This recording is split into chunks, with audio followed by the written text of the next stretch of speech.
নমস্কার বন্ধুরা, সবাই কেমন আছো? আশা করি সবাই ভালো আছো। আমিও খুব ভালো আছি। আজকে আমি যে রেসিপিটা তোমাদের সাথে শেয়ার করতে চলেছি সেটা বোধহয় খেতে ভালোবাসে না এরকম লোক খুঁজে পাওয়া যাবে না।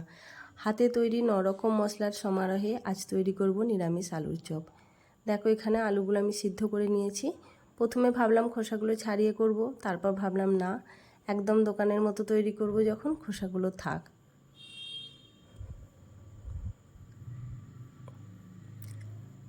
এখন দেখো একটা গ্লাস দিয়ে হালকা করে জাস্ট আলুগুলো চেপে চেপে একটু ভেঙে দেব।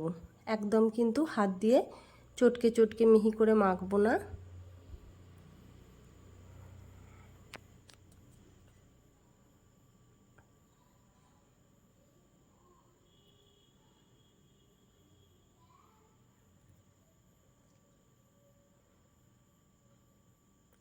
এখন দেখো আলুটা আমার রেডি করা হয়ে গেছে। এরকম হালকা হালকা দানা দানাই থাকবে। এখন আমি কিছু মশলা রেডি করে নিচ্ছি। এখানে দেখো নিয়েছি চীনাবাদাম, শুকনো লঙ্কা, এলাচ, দারচিনি, গোলমরিচ, লবঙ্গ আর একটু কাসুরি মেথি। আর দুটো মশলা আমার এখানে নেওয়া নেই, সেটা আমার বাড়িতে তৈরি করা থাকে তাই এখানে আর দেখানো হয়নি। শুকনো তেজপাতা আর কালো জিরে, এগুলো আমি প্রতিদিনের রান্নায় ইউজ করি বলে ওগুলো আমার তৈরি করা থাকে। কখন ওগুলো ইউজ করব দেখিয়ে দিচ্ছি, দেখো বুঝতে পারবে। প্রথমেই দেখো একটা তাওয়া বসিয়ে নিয়েছি গ্যাসের মধ্যে। এখন শুকনো লঙ্কাগুলো হালকা করে একটু রোস্ট করে নেব। এই মশলাগুলো সমস্তই কিন্তু শুকনো খোলায় ভাজতে হবে। যেহেতু শুকনো লঙ্কাটা ভাজতে একটু টাইম লাগে তাই এটা প্রথমে একটু হালকা করে ভেজে নেব, তারপর আস্তে আস্তে করে বাকি সব মশলাগুলো দিয়ে নেব।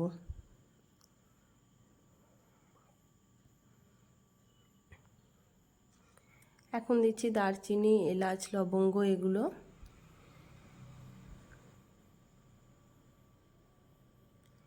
এরকমভাবে তোমরা বাড়িতে নিরামিষ আলুর চপ তৈরি করে দেখো, দুর্দান্ত খেতে হয়।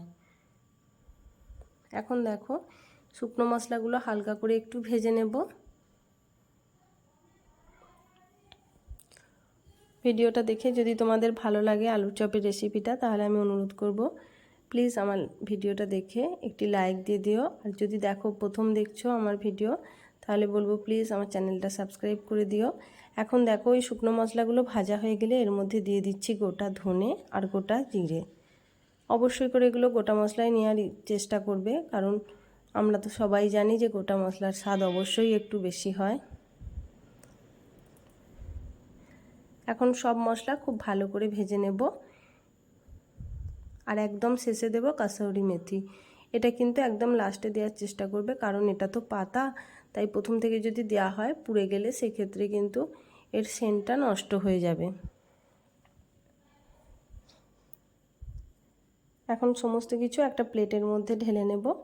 ঠান্ডা হয়ে গেলে মিক্সির জারের মধ্যে নিয়ে এটা একদম মিহি করে একটা গুঁড়ো তৈরি করে নেব। এখন ওই তার মধ্যে দিয়ে দিলাম অল্প করে সর্ষের তেল, বাদামগুলো ভেজে নেব।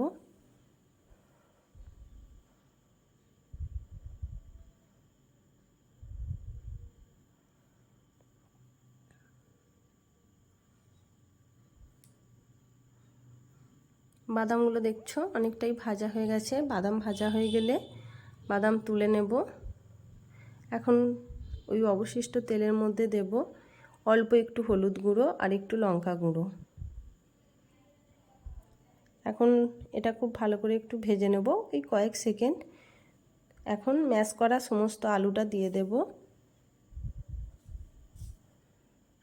আলুটা দিয়ে খুব ভালো করে গ্যাসের ফ্লেম কম রেখে নেড়েচেড়ে ভেজে নিতে হবে আলুটা। এখন দিয়ে দিচ্ছি পরিমাণ মতো লবণ। আরও কিছুক্ষণ একটু ভেজে নেব।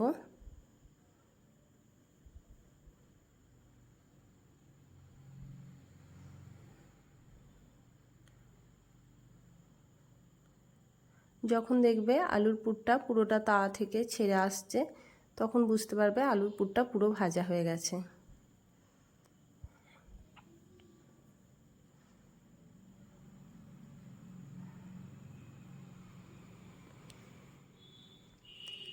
আলুটা যখন খুব ভালো করে ভাজা হয়ে যাবে, তখন আমি এর মধ্যে দিয়ে দেব গুঁড়ো মশলা। ওই যেটা হাতে তৈরি করে রেখেছিলাম ওই গুঁড়ো মশলাটা। এখন মশলাটা দেওয়ার পরও বেশ কিছুক্ষণ নাড়িয়ে চাড়িয়ে আলুর পুরটা রান্না করে নেব।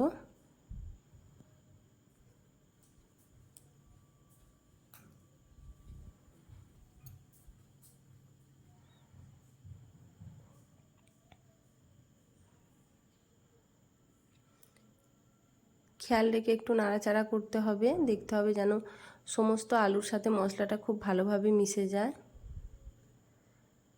দেখছো রেডি হয়ে গেছে আমাদের আলুর পুর। এবার চপ ভাজার জন্য আমরা তৈরি করব বেসনের ব্যাটারটা। এই আলুর পুরটা এতটাই সুস্বাদু খেতে হয় যে এটা শুধুই খেতে অনেক বেশি ভালো লাগে। এখন দেখো বেসনটা রেডি করে নিচ্ছি। এখানে নিয়ে নিয়েছি বেসন পরিমাণ মতো, এর মধ্যে দিয়ে দিচ্ছি লবণ, আর দিচ্ছি কালারের জন্য অল্প একটু হলুদ গুঁড়ো, আর অবশ্যই করে দিতে হবে একটু বেকিং সোডা। খুব বেশি না, অল্প করে দেব। এখন শুকনো উপকরণগুলো হাত দিয়ে ভালোভাবে একটু মাখিয়ে নিচ্ছি। এখন হালকা করে করে জল দিয়ে, নর্মাল টেম্পারেচারে থাকা জল, সেটা দিয়ে এখন একটা ব্যাটার তৈরি করে নেব। খুব বেশি মোটাও না, আবার খুব বেশি পাতলাও না।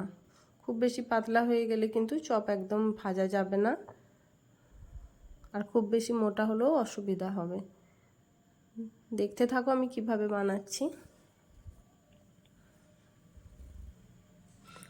এখন দেখাচ্ছি, দেখো বেসনের ব্যাটারটা তৈরি হয়ে গেছে।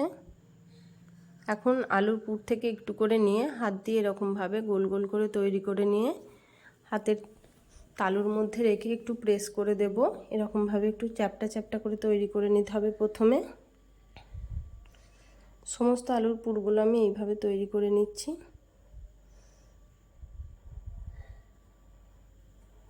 আশা করি তোমরা দেখে বুঝতে পারছো আমি কিভাবে তৈরি করছি। এবার আর কিছুই না, এগুলো বেসনের ব্যাটারের মধ্যে চোবাবো আর গরম তেলে ডিপ ফ্রাই করব। একবার হলেও এইভাবে তোমরা বাড়িতে চপ তৈরি করে দেখো, খুব ভালো লাগবে। দেখছো চপের মধ্যে অলরেডি গোল্ডেন ব্রাউন কালার চলে এসেছে। এরকম বেশ লাল লাল করে ভেজে তুলে নিতে হবে। আর দেখে বুঝতে পারছো চপগুলো কত ফুলেছে। আশা করি তোমাদের এই ভিডিওটা ভালো লাগলো। যদি ভালো লাগে তাহলে প্লিজ আমাকে কমেন্টে জানাবে।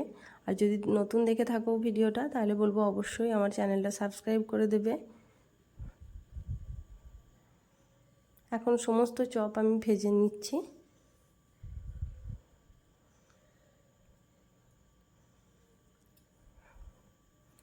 আমি যেহেতু অনেকগুলোই চপ তৈরি করেছি, তাই 4-5টা ব্যাচে আমাকে সমস্ত চপ ভাজতে হয়েছে।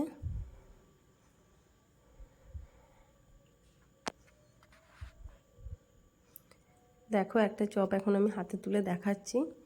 দেখে বুঝতে পারছো এটা কতটা লোভনীয় হয়েছে। তোমরাও বাড়িতে অবশ্যই আমি যেভাবে দেখালাম এভাবে তৈরি করার চেষ্টা করবে। ভিডিওটা ভালো লাগলে অবশ্যই একটা লাইক দিয়ে দিও।